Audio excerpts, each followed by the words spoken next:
When the big three of the Miami Heat came together, two things occurred.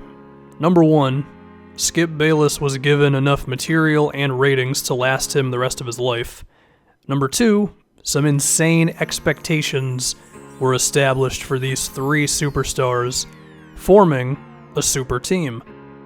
And while they were able to capture two championships, one against the Oklahoma City Thunder in 2012, and the other against the San Antonio Spurs in 2013, I can't help but think that LeBron James and his time in Miami was a little disappointing, not because they underachieved, but more so because health, namely to Dwayne Wade, did not allow them to really go to their full potential, if you ask me. And in this what if, where Dwayne Wade does not suffer all these injuries that would cause him to miss a lot of games pretty much all after the 2011 season, I think LeBron James and the Heat stay together. I think LeBron has himself a number two guy in Wade who's able to maintain being one of the best players in the league for a very long time, and as a result, he's able to replicate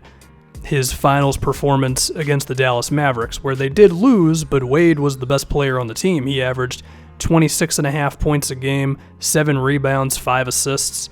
But then from there, it was a decline. The next finals against the Thunder, 22 points a game. Then against the Spurs, he averaged around 20 points a game. And then in 2014, Dwayne Wade was only putting up 15 a game. And this put an insane amount of responsibility on LeBron James.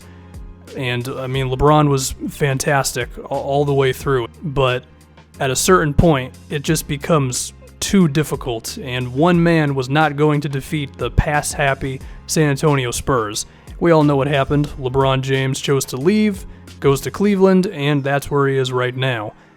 But in this scenario, we'll say Dwayne Wade doesn't suffer those lower body injuries that cause him to get blocked by Tiago Splitter of all people. And that series that he has against the Mavericks, where at that time Wade was one of the 3 to 5 best players in the league, he's able to maintain being that player well into his 30s. His athleticism doesn't decline, but he keeps up just that natural scoring ability, the handle, the shot creation, the craftiness that he has, his ability to make bank shots and be one of the best defenders in the league. We're going to assume that all that holds up, and as a result, LeBron James has what I would say is probably the best teammate he's ever had. I mean, I love Kyrie Irving, but Dwayne Wade at his absolute best is just a better player. And, I mean, we're seeing it even now with D. Wade, where he occasionally has moments with the Heat this season where his smarts as a player are able to overcome the fact that his athleticism just isn't what it once was. But in this scenario, he doesn't have that big drop-off because of his lower body injuries. And just imagine how that would go. You're able to see these plays for more than 4 seasons. LeBron and Wade playing off each other, dominating the Eastern Conference, of course, and going to the NBA Finals however many times in a row you want to count. But we can't forget about Chris Bosh and all this as well. Now, as we know, Bosh is retired from the NBA because of blood clots. But if we're going to assume that Dwayne Wade doesn't get hurt, let's say that Chris Bosh is able to stay healthy as well, and as a result, the Big Three is able to stay atop the NBA. But if we can go deeper into Chris Bosh, when you look at his play style, I think he would fit in very well in today's NBA, because he was a big who was nearly 7 feet tall, but he had the quickness to make plays like this one, the most underrated play of that incredible Game 6 against the Spurs, where he flies across the floor to block Danny Green's three-point attempt. Bosh also developed his three-point shot, and towards the end of his time with Miami, he was relying on his three-pointer to stretch out the defense, and then in his last season, in 2016, he shot like 36-37% from 3 on about 4.5 attempts a game. So Bosh was molding himself into the type of big man that every NBA team wants nowadays, which is a dude who can stretch out the defense, cause the opposing center to either not be in the game at all or having them step out and then opening up the paint for driving lanes. I mean, the amount of centers who are shooting threes today is kind of crazy, and I think Bosh could play the 4 or the 5 effectively.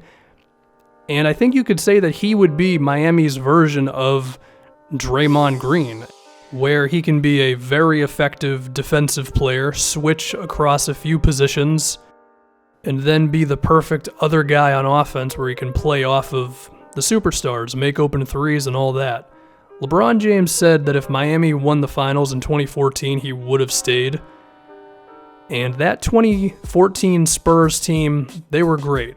But part of me believes that in this other universe, if you will, where Chris Bosh is able to still do his thing, but really Dwayne Wade doesn't just get athletically zapped.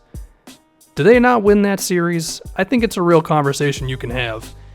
And then we go to LeBron James once again, and we look at just the performances that he's had in 2015, those finals against the Warriors where Kyrie Irving was only able to play one game and Kevin Love missed the entire series. Shout out to Kelly Olynyk. And then what LeBron did in 2016 against those Warriors, coming back from the 3-1 deficit with Kyrie Irving being the other guy who could really create offense. That's all he needed. He just needed one other guy who could force the defense to really care about them, and he was able to have maybe the best NBA Finals ever. So just imagine that guy, but his teammate is not a depleted Dwayne Wade, and we throw Chris Bosh in there as well. The Miami Heat could have dominated for a lot longer than they did, is what I'm getting at.